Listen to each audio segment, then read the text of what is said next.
going to be doing this makeup tutorial look for Spice Girls, aka Baby Spice, aka Emma Bunton. This is inspired by her earlier days, so for example in videos like Stop and Wannabe, and basically the biggest portion of like their career when they were in like the big spotlight and everything was so late 90s, early 2000s, and all that comes with it, including like the incredibly metallic shadows, the intense highlighter under here, and the fact that they didn't use highlighter, which is kind of killing me today. I can't lie, I'm so used to having like some glow hair.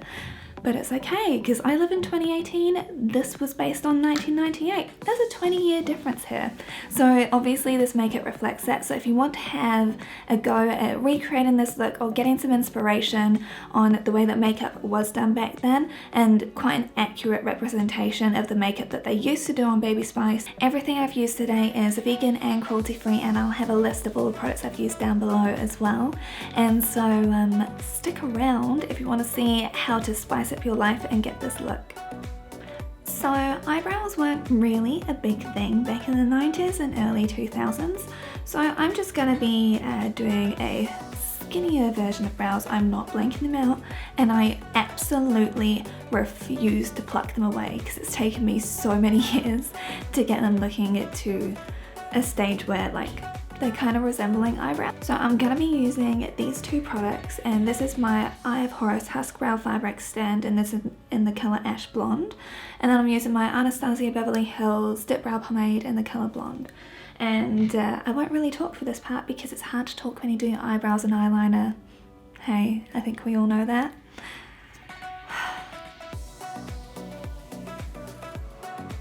I'm using my Anastasia Beverly Hills number 12 brush with this.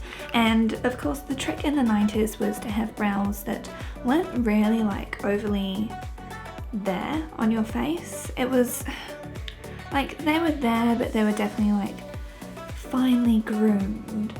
And I know that Baby Spice in particular, like she had very much sparse brows, so I'm just gonna go real light with this.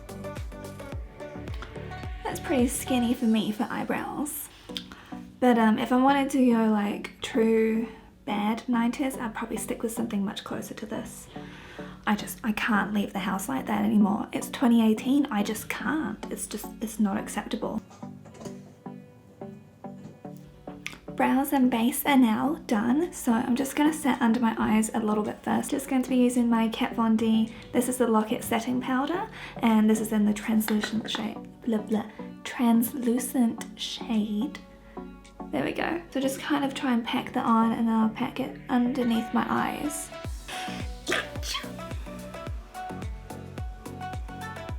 That's me. Excuse me.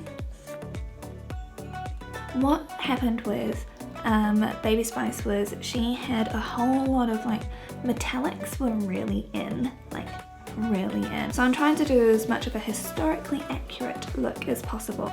This is so apt for Baby Spice. So this is by Makeupgeek, and this is in the shade Daydreamer, and that's going to be quite a focal point for today's look. And is that not just perfect for the character? I think it's quite perfect. First off, I'm going to be taking, this is So Pale by Makeupgeek, my blending bestie brush. I'm just going to take this lightly up to the brow bone. Not doing anything too extreme for like up to the brows. They did like to use a lot of shimmer up here though, so I'm gonna apply that, but this is kind of like just to blend things together a little bit better. So this is in the Nude palette by Makeupgeek, and I'm using Buffed right now, which is this central color here. And this is gonna kind of be like that warm transition because this purple that we're using is very cool toned. So I just wanted to make sure that we could balance that out with like a color that was a bit closer to natural skin tone, and just still using that blending bestie brush. It hasn't made too much of a difference, but you can still tell a difference is going on right now, which is a good thing. That's what we want. I might actually take that big brush again and just add in a little bit of Wisteria by Makeupgeek. This doesn't have too much of a powerful pigment. It's a blessing and a curse, because it's a blessing for this look because I don't want too much purple to be going on right now. But when it's actually mixed with this shade, like when I did my Rapunzel makeup, but I like Baby Spice the best because I was blonde and she was blonde, and so we're like twins, basically. I'm just going to be doing like a little bit of definition just on the outer part. And for that, I'm going to be mixing a little bit. So for this, I'm mixing together a bit of Unicorn and I'm taking some Unexpected. And I really am just trying to put this on the outer part here.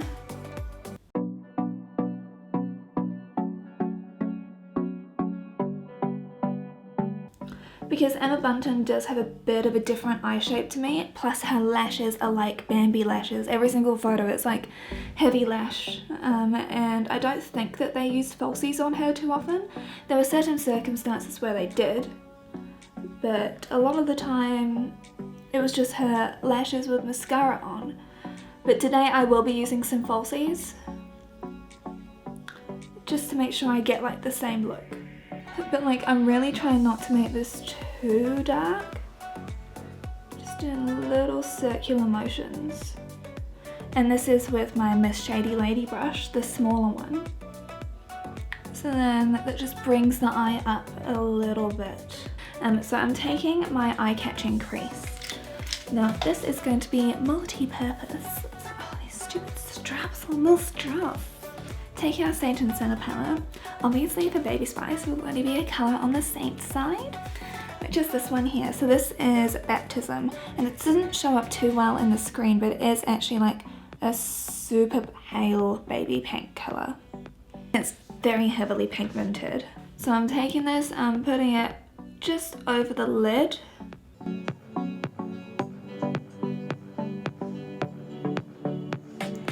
I always just like having a matte base to work from.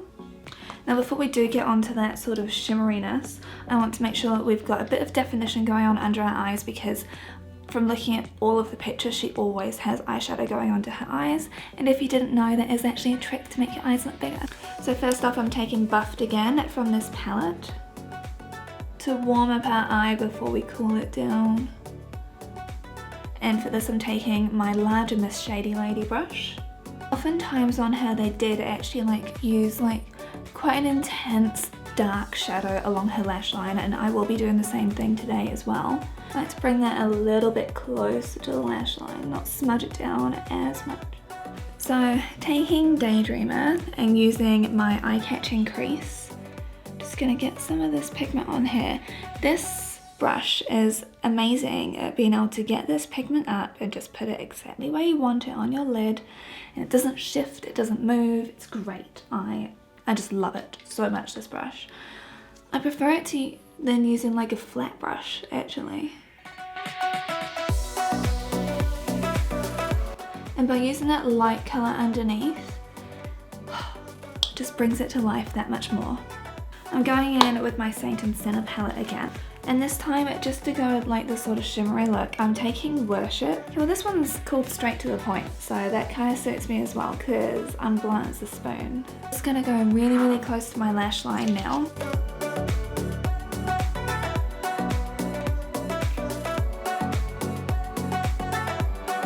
Just doing the tiniest wing with this. Now I'm taking it underneath my eye as well, and just doing that little trick underneath. So if you look at pictures of her, they've definitely done this. And then you can really clearly see the difference. It makes a lot of difference in your eyes. Now to get that proper highlight going on underneath my brows, I'm using my OCC Cosmetics. This is the loose colour in the shade Oberon, because it's got like this really pretty pearlescent pink shift to it. And if you didn't have champagne colour under your brows or something like this, then were you even in the 90s? Were you though? Oh, and for this I'm using my Pencil Me In brush. And I'm concentrating the colour very heavily. Because like they used to pack this colour. you know, because you really wanted to emphasize like those really thin brows that they had. So now I'm going to be using my Cover FX. This is the matte setting powder and it's so good. So I'm using my Set and Go makeup brush and this is from MOTD. And I'm just popping this, kind of loosely dusting it and then packing it in just over my face. This powder is so fine and so mattifying and awesome. I love it. I love it so much. In my Makeupgeek, very grimy sort of palette here with my Supermodel Sculpt brush from MOTD. In terms of Emma's facial structure, like she's got a much more square face than me because I'm like almost oval, with quite a long face. So I'm really going to try and just carve my cheeks. But then I'll bring some in under my jawline as well to really try and like shorten my face a little bit. I'll put some just up here as well to try and make my face look shorter. Obviously you'll need to adapt this to whatever face shape you've got in comparison to her. And ultimately, like, we can't go changing our heads around with other people, but you can try to create some sort of optical illusion. And then our blush is going to be the most candy-like shade out there, which is this one right here. Whatever light pink blush you've got, basically, because blush was something they definitely did give her. And if you don't have oily skin, you can almost use like a cream product for this, to be honest with you. And they didn't use highlighters. There's not going to be any highlighter on my face, which is... I'll get to grips with it. Without my glow, I'll handle it. So there are two ways that you can tackle this problem if you, like me, like you don't have like the most like long fluttery lashes, and if you don't have something on, it looks quite strange. Like I kind of have to rely on eyeliner. So if you're like me, then you might want to go for some falsies. So I'm currently tossing it between my Ardell Whispers, which are my Demi Whispers actually, or using some Mega Flare ones. With the Mega Flare ones, like you'll need to apply them individually and that will create a much more natural fluttery effect, whereas if you go for a strip lash, that will create a much more dramatic effect. So depending on like the look that you want to go for, that will highly alter the route that you take with this. Or if you do have natural Bambi lashes, first, go away, I don't want to deal with you. Secondly, just put on some mascara. And my mascara of choice, because it's my favourite one, is my Eye of Horus Fire Lash Lift Mascara. So I think for this look, I will be doing my individual lashes, but like I said, you've got those 2 or even 3 options. And I'll be back in just a moment once I've finished like applying all of these. Okay, well now I'm back, and as you can see, I've got some lashes. Oh, I think that we can probably move on to lips. They used to style her with like quite pale lips, but also like lip gloss was the thing. So I'm just gonna use my Wet n Wild. This is my gel lip liner, and this is in the color, oh, what is this? This is in Think Flamingos. My cat's back. And so I'm just going to line my lips with this one. So now we've got like that base colour on, I'm just going to pop on some lip gloss. Now there's 2 ways like you can go about this. So you can use like a really candy pink sort of colour, or you can use like a just super pearlescent sort of look. And to kind of match my shimmery eyelids, I'm going to be using the pearlescent one. And there's one by Pacifica I love. I'm just going to have to like have a sift around in my collection. And it smells like sugar donuts, so it's kind of the same thing along the same vein, because she loves donuts as well, or at least she was marketed as loving donuts. And so this is the Enlightened Lip Gloss, and this is by Pacifica in the shade Beach Kiss. Now I like to layer a lot of this on. And this gives kind of like more of a peachy look. So then this was the other colour I was talking about. This is an ultra glossy lip by Colourpop, and it's a very, very vivid pink, and it's got a high pigmentation to it actually. It took me by surprise just how pigmented this is. But I'll just blend this in a little bit. See what I mean? It's really pigmented. And so then this is your finished look. It's very, very 90s. I can't even explain just how 90s it is in terms of like the shimmer only on the lids. It's the only place you'll find it, maybe on the lips. With some gloss, or you had like a pearlescent lipstick. Those were your options. So if you're sticking in that realm and you're going as like the Spice Girls or Baby Spice to some sort of event, you'll fit in perfectly with this. And of course all of the products I've used are listed down below, and everything is approved by Logical Harmony as well, and I'll link to her website down below as well because I find that as a really, really useful resource. This is a lot of lip gloss. So I hope you lovelies enjoyed this tutorial and maybe got a bit of inspiration for your next look that you want to do, because reasons, that's why. So don't forget to subscribe to my channel if you haven't already. I put out new videos every week, whether it's related to makeup or our Euro trip where we did a tour of all these vegan things, or if you're into wedding planning, because I'm doing, well, we because of this. So we're doing a completely vegan wedding and we're starting from the bottom up. I'm upcycling, recycling, doing all that sort of stuff as well. So subscribe to my channel as well if any of that stuff interests you, and because I like to spend time with you. So I hope you had a wonderful week and enjoyed this video. If you did, please give this video a thumbs up and I'll see you next time. Bye.